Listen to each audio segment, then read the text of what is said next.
Hello বন্ধুরা, good morning, welcome back to my channel happy DB family. তোমরা সবাই কেমন আছো? আশা করছি সবাই খুব খুব খুব ভালো আছো। আমি আমার ফ্যামিলি সবাই কিন্তু খুব ভালো আছি। আমি পাপিয়া চলে আসলাম নতুন একটা সকালে সুন্দর একটা ব্লগ ভিডিও নিয়ে ঠিক তোমাদের সামনে। আজকে হলো গিয়ে শুক্রবার, এখন বাজে সকাল 10টা 10:30। এখন থেকে আমি আমার নিউ ব্লগ স্টার্ট করলাম। আর আজকে নিয়ে যাব মেয়েকে স্কুলে। বেশ অনেক দিন ছুটির পরে মেয়েকে আজকে স্কুলে পাঠাচ্ছি, এই দুদিন হলো। তো মেয়েকে আজকে স্কুলে যেহেতু পাঠাবো, তো সকালবেলা তো কিছু না খেয়ে পাঠালে আর হবে না। তো সের জন্য মা মেয়ে দুজন মিলে খেয়ে নেবো ঘি দিয়ে ফ্যানে ভাতে। তো সের জন্য ভাতটাই বেড়ে নিলাম। তো চলো ঝটপট করে ভাতটা বাড়া হয়ে গেছে, আর ওইদিকে মেয়েও জল নিয়ে বসে পড়েছে। এবার মা মেয়ে দুজন মিলে ভাতটা খেয়ে নিই। খেয়ে টেয়ে নিয়ে তারপরে মেয়েকে স্কুলে দিয়ে এসে নিয়ে তারপরে কাজ কাজ বলতে সেরকম কিছুই না, কাজ তো সমস্ত কিছু কমপ্লিট হয়েই গেছে। শুধু রান্নাটা করব, ভাতও হয়ে গেল, এবার শুধু তরকারি করব, ব্যাস কমপ্লিট। তো চলো এদিকে ফ্যানে ভাতে নিয়ে বসে পড়ি।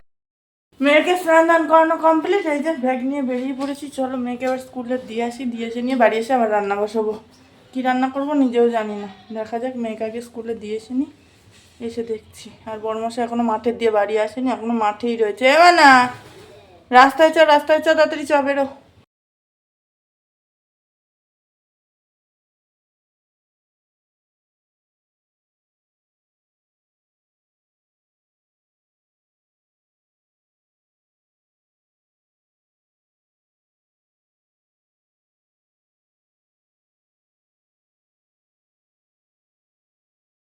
পরে অনেক অপেক্ষা নিরীক্ষা করার পরে অনেক কষ্টে পিষ্টে শেষমেশ বাড়ির ধান বাড়িতে আসলো।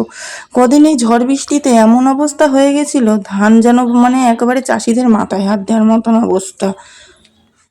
ওই কথায় বলে না, উপরওয়ালা যদি কাউকে মেরে দেয় তো তাকে বাঁচানোর মতন কাউরির ক্ষমতা নেই। তো সেরকমই একটা ব্যাপার ধরতে পারো।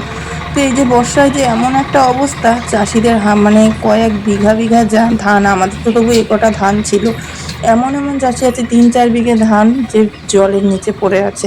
তো যাই হোক, এদিকে আমাদের বাড়ির 3 ঘরেরই ধান মোটামুটি চলে এসেছে। এদিকে ধানগুলো গুছিয়ে নিচ্ছি।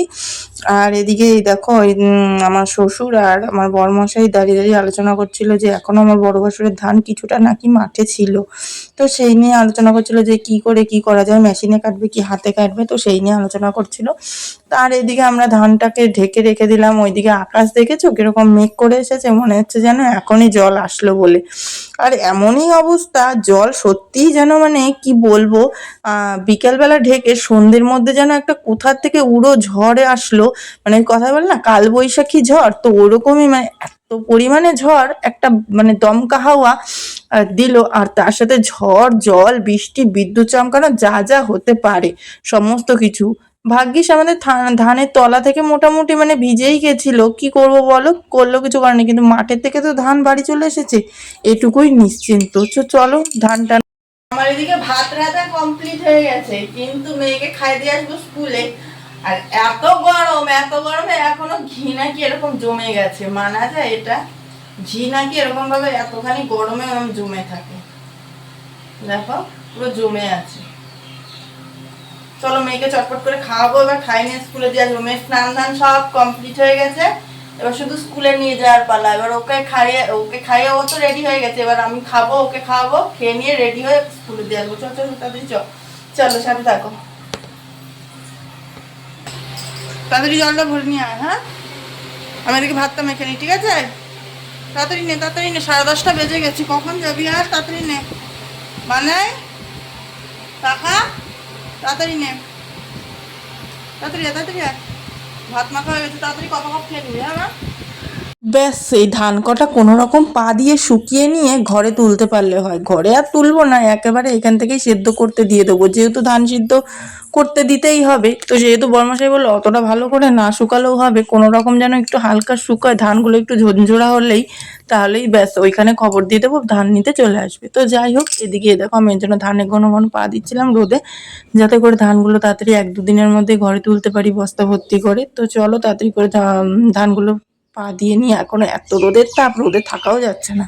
শরীরটা কি হলো বন্ধুরা, আমি নিজেও তাই ভেবে পাচ্ছি না। শরীরে না পাচ্ছি কোনো এনার্জি, না পাচ্ছি কোনো বল শক্তি, এক ফোঁটাও ভালো লাগছে না। শরীরটা এক ফোঁটা এনার্জি লাগছে না। আর আজ রান্নাবাড়ি করেছি কি জানো, আজ রান্না সেরকম কিছু করিনি। আজ আমার মেয়ের প্রিয় একটা জিনিস রান্না করেছি, যেটা রাঁধলে আমার মেয়ের আর কিছু চাই না। সেটা হলো চিকেন, আমার মেয়ের প্রিয় জিনিস। আমার মেয়ে ঘরে শুয়ে শুয়ে টিভি দেখছে।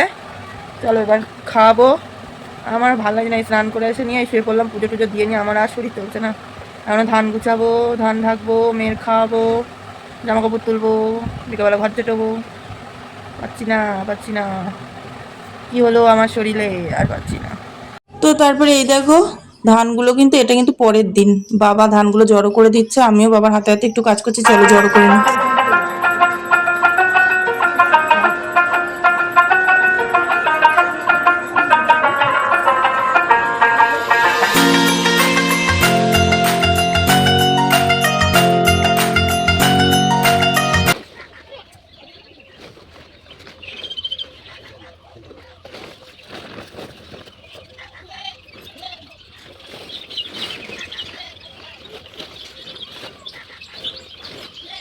শরীরেরও কথাটা ভাবো বন্ধুরা, এখন হচ্ছিল কাজের টাইম, এই যে ধান টান বাড়ি আসছে, এখন যদি শরীর খারাপটা মানে লাগে তাহলে কীরকম লাগে বলো? শরীর খারাপ হয়ে শুয়ে থাকলে তো আর বিছনায় হবে না।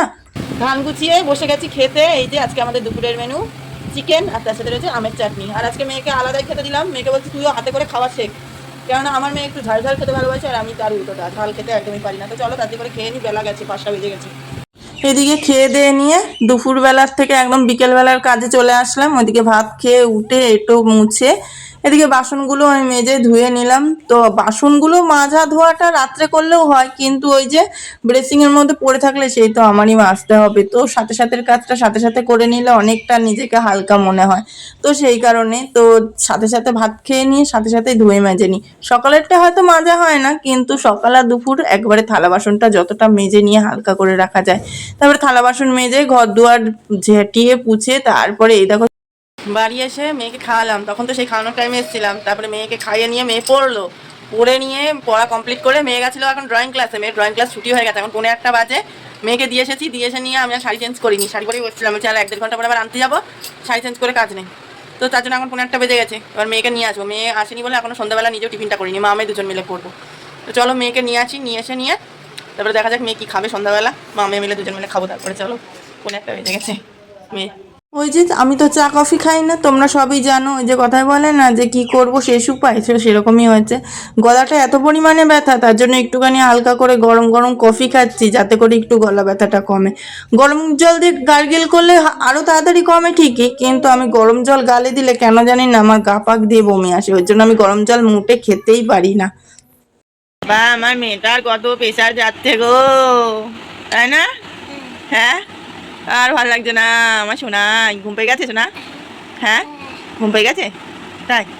মেয়ে ড্রয়িং ক্লাসে সেই সকাল থেকে মেয়ের হয়রানি হচ্ছে। মেয়ে ঘুম থেকে উঠেছেই আজকে বেলায় 9:30টার সময় ঘুম থেকে উঠেছিস, উঠে নিয়ে স্কুলে গেছিস, স্কুল থেকে এসেছিস 2:30টার সময়, একটুখানি রেস্ট নিয়ে একটুখানি হালকা করে শুয়ে তারপরে 4টে থেকে দিদিমণি পড়াতে আসলো, 6টায় ছুটি হলো, 6টায় ড্রয়িং ক্লাসে গেলি, বাড়ি আসলি, একটুখানি বাড়ি এসে বসে না নিয়ে আবার এখন কি করছিস?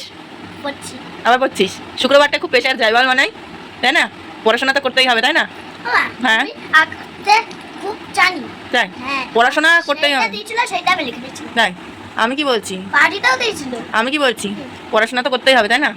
পড়াশোনা না করলে কি হবে? হ্যাঁ কেউ ভালোবাসবে না, মনে থাকবে? তোর ঘুম পেয়ে গেছে? হ্যাঁ তেমন সবাই করে তেমন কিছু করছি। তোর ঘুম পেয়েছে?